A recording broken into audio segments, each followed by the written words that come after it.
ఎన్టీఆర్ జిల్లా తిరువూరు స్వాతంత్ర పోరాట యోధుడు సర్వాయి పాపన్న విగ్రహ ఆవిష్కరణకు హాజరైన ప్రముఖ సినీ హీరో సుమన్కు స్థానిక ఎమ్మెల్యే కొలికపూడి శ్రీనివాసరావు ఘన స్వాగతం పలికారు. అనంతరం స్థానిక ఎమ్మెల్యేతో కలిసి సర్వాయి పాపన్న విగ్రహాన్ని ఆవిష్కరించారు. ఈ సందర్భంగా హీరో సుమన్ మాట్లాడుతూ సర్వాయి పాపన్న బీసీ గౌడ కులానికి చెందినవారు అయినప్పటికీ అన్ని కులాలను కలుపుకొని దేశ స్వాతంత్ర్యం కొరకు పోరాడారని అన్నారు. బీసీ కులాలకు ఒక మార్గదర్శకుడిగా నిలిచారని అన్నారు. మనం కాపాడుకోవాలి, మన తల్లిదండ్రులు, మన పిల్లలు, వాళ్ళకి ఒక దారి మనం చేయాలి, చూపించాలి, పోరాడాలి.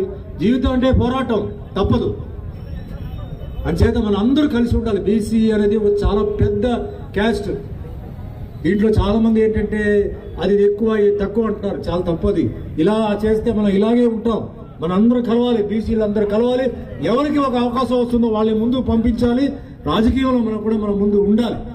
అయితే మాకు శక్తి కావాలి, మాకు అధికారం కావాలి, మాకు పవర్ కావాలంటాం. ఎలా వస్తుందండి? చదువు చాలా ముఖ్యం. చదువు, పిల్లలకి మీరు చదివించాలి. గ్రామీణ ప్రాంతాల్లో ఉంటున్న వాళ్ళు కూడా గ్రామీణ ప్రాంతాల్లో ఉన్న స్కూల్కి పంపండి. ఈరోజు పెద్ద పెద్ద లీడర్స్ ఉన్నారు.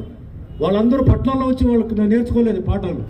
గ్రామీణ ప్రాంతాల్లో వాళ్ళు నేర్చుకొని తర్వాత కాలేజీకి, ఎందుకంటే ఊళ్ళో అప్పుడు కాలేజీ లేదు కాబట్టి వాళ్ళు తర్వాత సిటీకి వచ్చి వాళ్ళు కాలేజీలో చేరుకున్నారు.